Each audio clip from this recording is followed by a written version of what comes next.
Pertama sekali, kata penanya, saya terkesan, Pak Ustadz, dengan satu kuliah Ustaz bahwa sifat panik itu menggelabah adalah sifat orang kafir.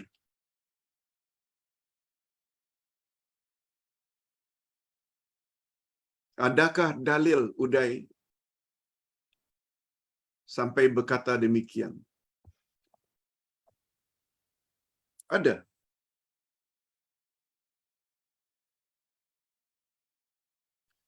Sifat putus asa itu sifat orang kafir. Allah sebut dalam Al-Quran. Nah, sekarang sesuai dengan apa yang ditanya, panik itu adalah sifat orang kafir.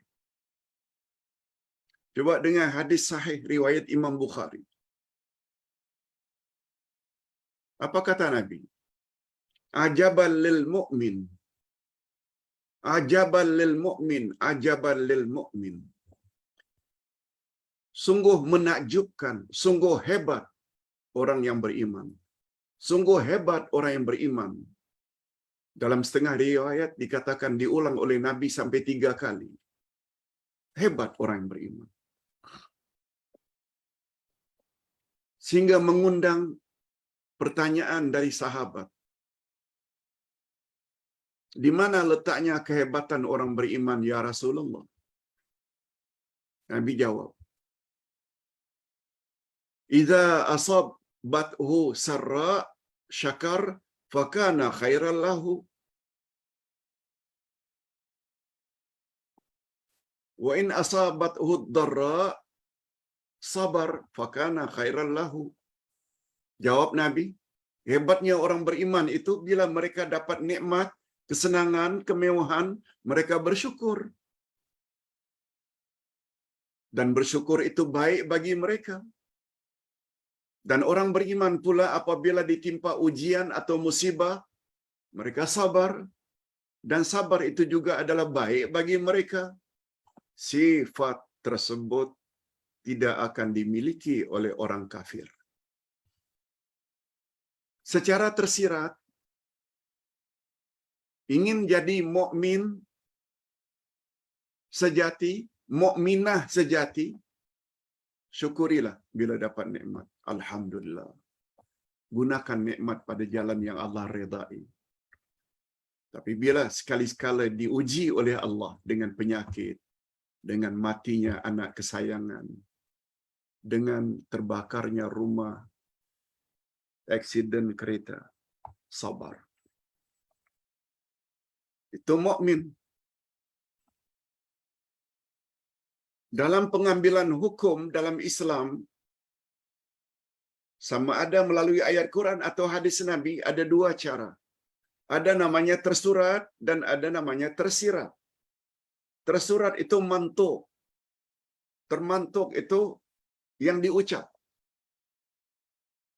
Yang diucap oleh Allah, yang diucap oleh Nabi dalam hadis sahih tadi, orang beriman bila dapat nikmat dia syukur. Bila dapat musibah dia sabar. Itu mantuk, tersurat. Apa tersiratnya?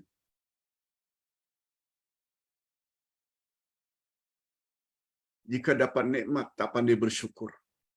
Bila dapat musibah, panik dan menggelabah. Itu bukan sifat orang yang beriman.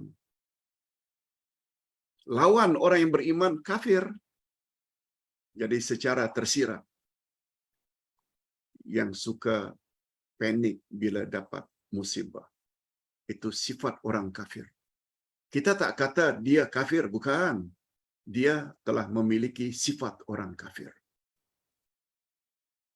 Begitu cara mengambil pemahaman istinbat hukum yang dipanggil dengan mafhum mukhalafah.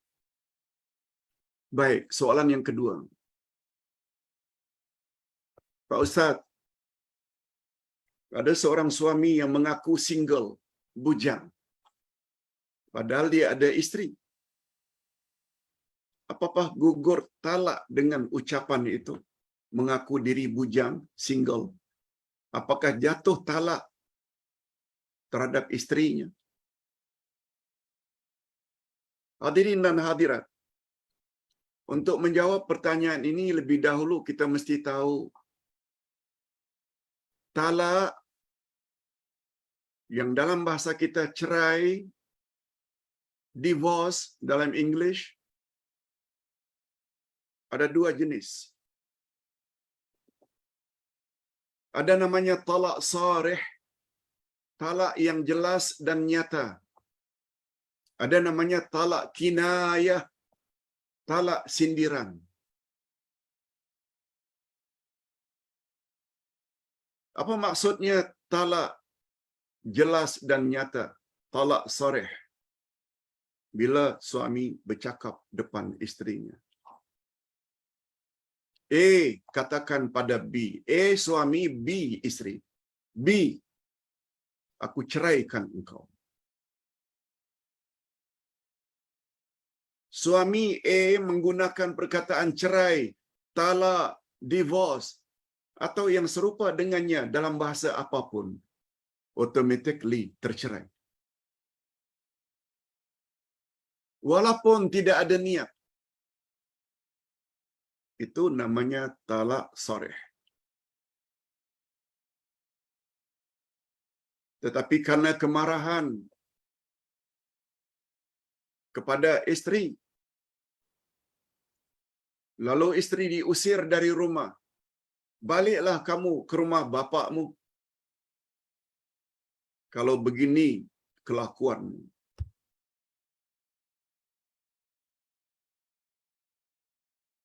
Itu namanya talak kinayah. Atau seseorang yang mempunyai betina lain, kekasihnya, karena ingin mengambil simpati daripada wanita kedua ini, sanggup mengatakan, abang masih single, abang belum kawin lagi. Ini semua termasuk ke dalam talak kinayah. Kalau dia cakap macam itu ketika mengusir istrinya supaya balik ke rumah, bila dia niat cerai, jatuh cerai. Bila apa yang dia kata kepada wanita kedua ini, pacarnya, kekasihnya, karena ingin mendapat tempat pada wanita kedua, sanggup mengatakan diri masih single atau bujang, dia niat, dia sudah cerai dengan istrinya yang dia kawini. Jatuh talak. Sebab dia dikatakan kinayah, dia tidak menggunakan kata-kata divorce, cerai, talak, tak gunakan. Dia gunakan istilah-istilah lain. Bila istilah lain, itu namanya kinayah, sindiran, dan talak sindiran perlu kepada niat. Jadi tidak secara automatically isteri itu tercerai.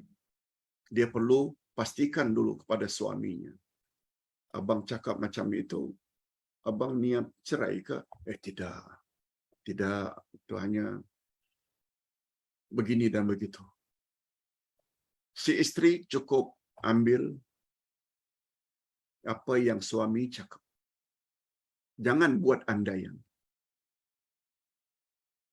Kalau jatuh talak, Pak Ustaz, ya suami awak dah cakap dia tak ada niat macam itu, ambil saja.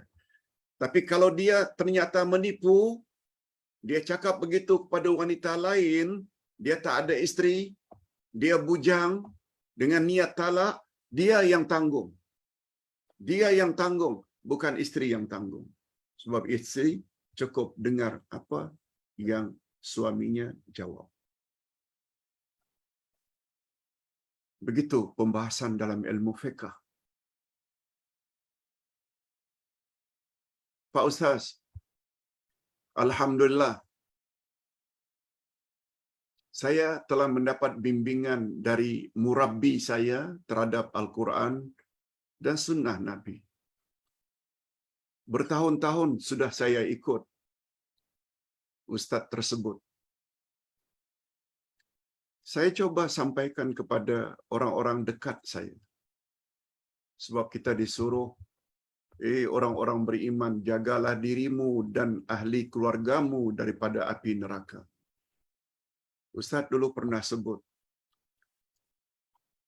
bagi suami, ahlinya adalah isteri dan anak-anak. Bagi orang beriman wanita pula, jagalah dirinya dan jagalah ahli keluarga, termasuklah suaminya. Tapi sayangnya Pak Ustaz, suami tak mau ikut. Kembali kepada Quran dan Sunnah.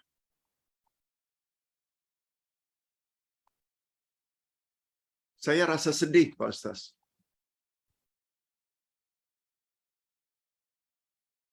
Tolong beri sedikit pencerahan untuk menghibur hati saya yang telah diberi oleh Allah hidayah untuk mendekatkan diri kepada Quran dan Sunnah. Ternyata orang yang paling dekat, iaitu pasangan sendiri, tak suka. Hadirin dan hadirat, rasa sedih itu biasa. Nabi Muhammad pernah sedih karena uncle-nya Abu Talib tidak ikut ajarannya, padahal Abu Talib sangat sayang dengan baginda. Kalau uncle-nya yang bernama Abu Lahab, Abdul Uzza, itu satu hal jugalah. Dia menentang. Sedih itu sedih jugalah sebab kedua-duanya adalah uncle Nabi. Sampai Allah tegur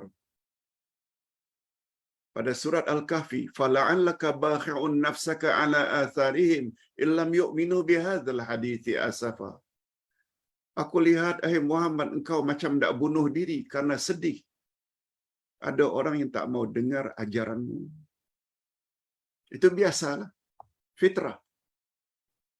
Tapi jangan terlalu sedih.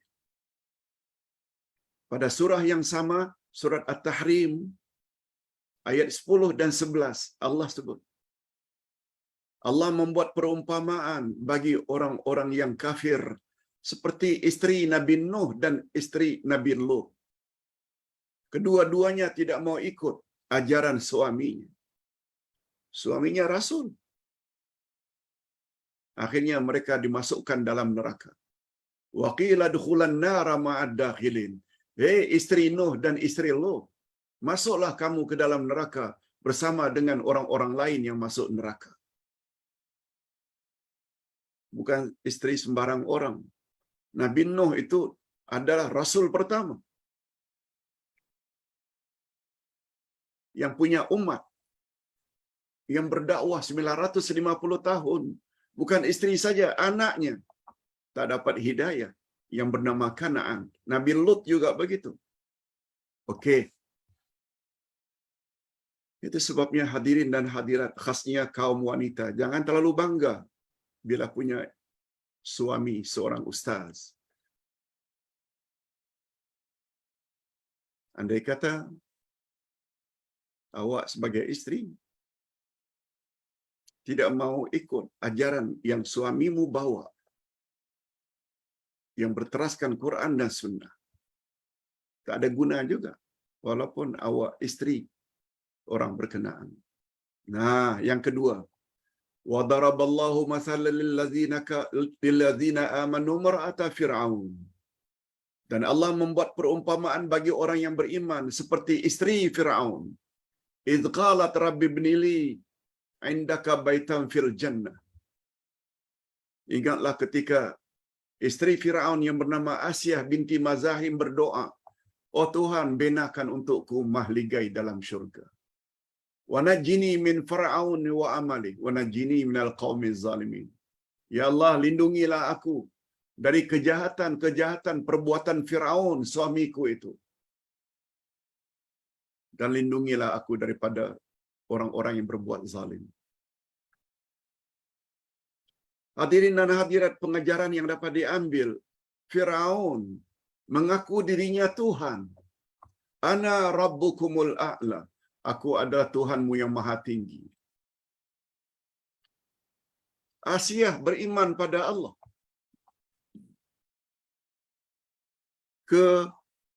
kejahatan Firaun sedikit pun tidak merosak iman dan amal saleh Asia.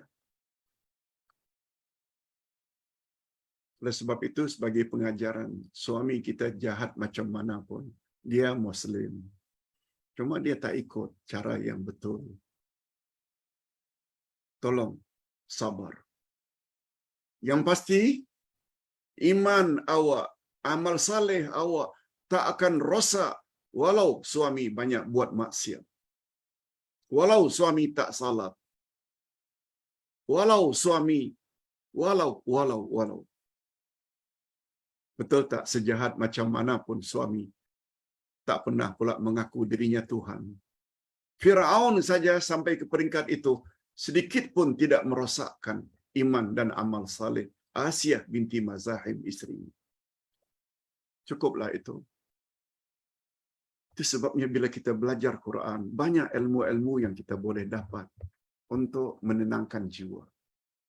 Ini yang Allah sebut dalam Al-Quran. Ala bizikrillahi tatmainnul qulub. Ketahuilah, dengan hanya banyak mengingat Allah, jiwa akan menjadi tenang dan tenteram. Namun demikian, terhadap suami tersebut perlu didakwa. Dan jangan give up. Jangan serik. Yang perlu, tebalkan kesabaran. Pak Ustaz, yang keempat.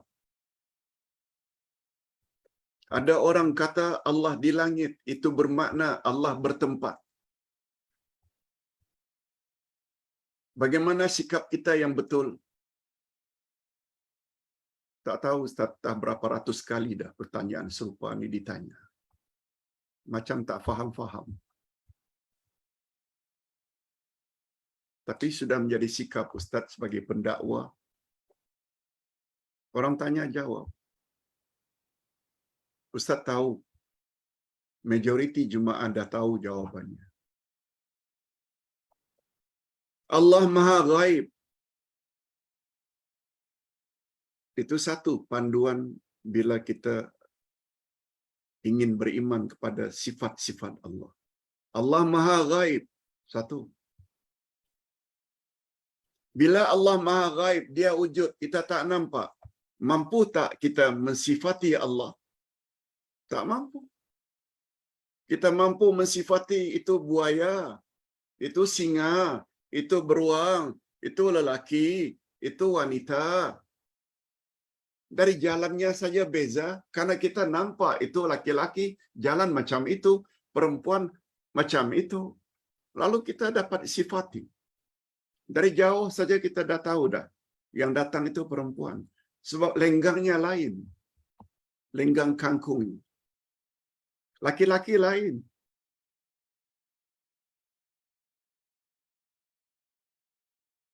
Karena kita nampak. Nah sekarang kita yakin Allah itu wujud tapi tak nampak. Macam mana cara nak mengenal Allah? Melaluilah Al-Asma'ul Husna. Nama-nama Allah. Di dalam setiap nama ada sifat-sifat Allah. Baru kita kenal Allah. Itu sebabnya kita belajar Al-Asma'ul Husna.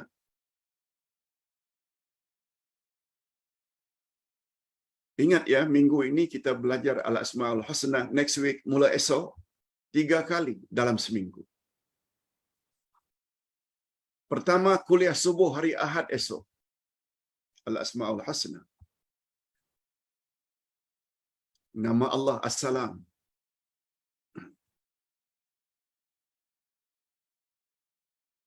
Hari Rabu nanti 2 kali kita akan belajar Al-Asma'ul Husna.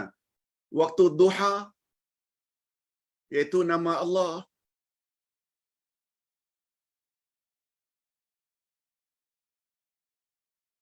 Setelah Al-Majid. Ustaz lupa. Kemudian tengah harinya, ini atas permintaan TM, jam 1 hingga 1.50, juga pakai Al-Asma'ul Husna. Nama Allah yang lain lagi.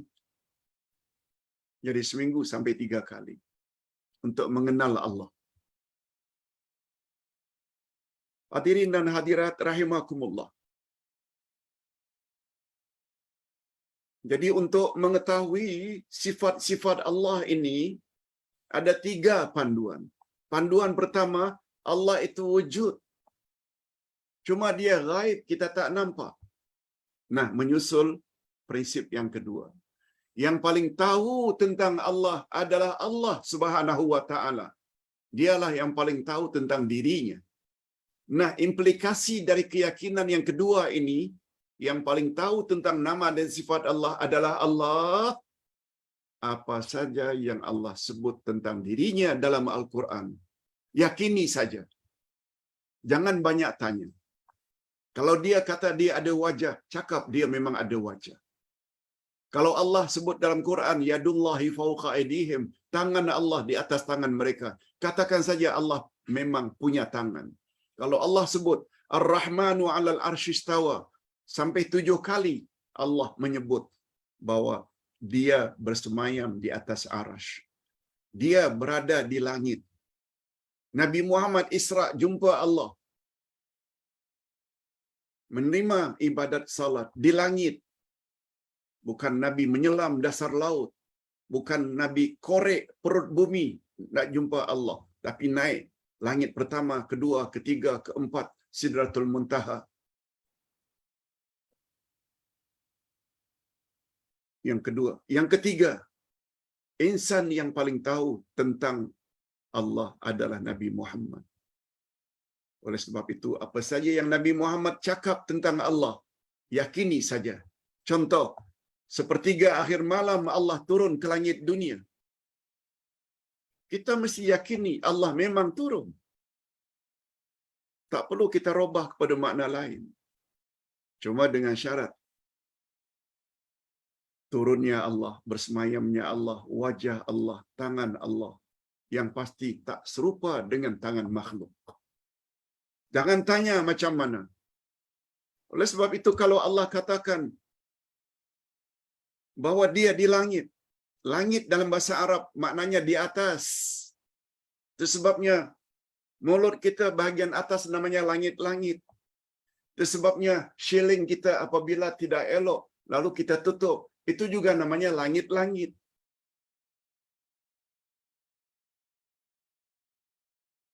Kalau Allah katakan dia di atas langit, kalau Allah katakan dia bersemayam di atas arasy, kalau Nabi Muhammad katakan arasy itu di langit, katakan saja Allah di langit. Kita tak sebut Allah bertempat. Itu awak yang cakap. Itu akal awak yang cakap. Allah tidak memerlukan tempat. Cuma Allah kata dia di langit. Katakan dia di langit. Stop. Mudah-mudahan soalan macam ini tidak berulang lagi. Banyak lagi perkara-perkara lain yang perlu ditanya. Terakhir, Pak Ustaz,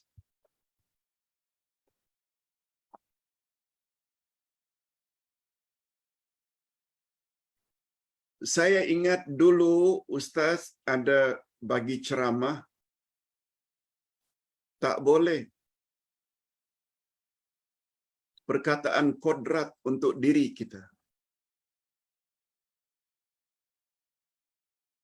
Betulkah Pak Ustaz, kita tak boleh gunakan perkataan kodrat untuk diri kita? Mohon pencerahan. Nah, kepada yang tanya ini, Ustaz sendiri WhatsApp kepada beliau, Ustaz tidak pasti Ustaz pernah cakap macam itu. Sebab menurut beliau, kawan dia ada cakap, lalu dia tegur. Tak boleh kita gunakan itu kodrat kita. Kalau Ustaz untuk mengingatkan balik, tanya kepada yang bertanya, apa yang kawan awak itu sebut sehingga muncullah ingatan awak yang Ustaz dulu larang gunakan perkataan kodrat untuk diri kita. Lalu dijawab. Dia kata, selagi kita ada kodrat untuk berusaha. Lalu saya tegur, dan ternyata dia akurlah. Cuma bagi saya dah lupa, sehingga tak berani untuk elaborate, jelaskan semakin jauh makna tidak boleh guna istilah kodrat. Baik, dengan gambaran seperti itu, Ustaz dapat gambaran apa yang dia maksudkan. Hadirin dan hadirat, kodrat itu adalah sifat yang tersirat di dalam nama Allah Al-Qadir. Al-Qadir itu yang maha berkuasa. Sifat yang ada dalam Al-Qadir, kodrat. Saya tidak ada kuasa. Persoalannya, bolehkah manusia gunakan istilah aku ada kuasa, aku ada kodrat? Hadirin dan hadirat,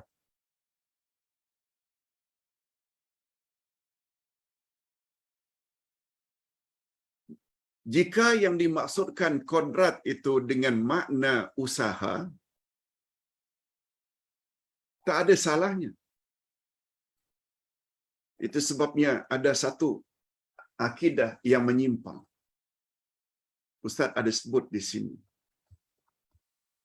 yaitu mazhab Qadariyah. Mazhab Qadariyah ini bukan Ahlus Sunnah wal Jamaah.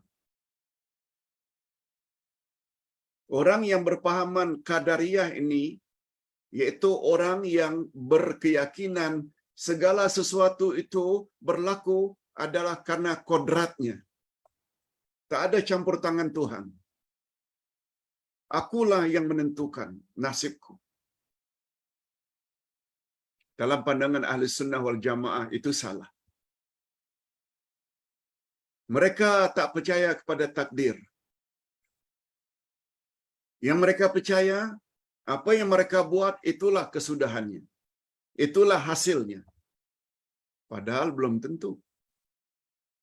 Kita hanya boleh berusaha. Menentukan berjaya atau tidak usaha kita, itu adalah kuasa Allah. Kita bisnes. Tujuan kita, harapan kita agar dapat untung. Berapa banyak businessman, businesswoman yang lingkup, gulung tikar. Padahal dia ada MBA dalam bab bisnes. Banyak ilmunya, modalnya banyak, tapi rugi juga. Ini menunjukkan kodrat itu bukan milik kita. Tapi kalau sekedar usaha, itu memang disuruh. Sebab sudah menjadi sunnatullah, ketetapan Allah. Antara lain sunnatullah adalah hukum sebab musabab. Sebab musabab, dalam bahasa mudahnya, sebab akibat. Cause and effect. Ustaz haus. Ustaz ambil air, angkat bawa ke bibir. Ustaz hirup. Akhirnya hilang dahaga. Menurut keyakinan kita yang menghilangkan dahaga bukan air, tapi Allah. Namun demikian, sebab untuk hilang dahaga itu perlu kita ambil tak? Itu namanya usaha, bukan kodrat.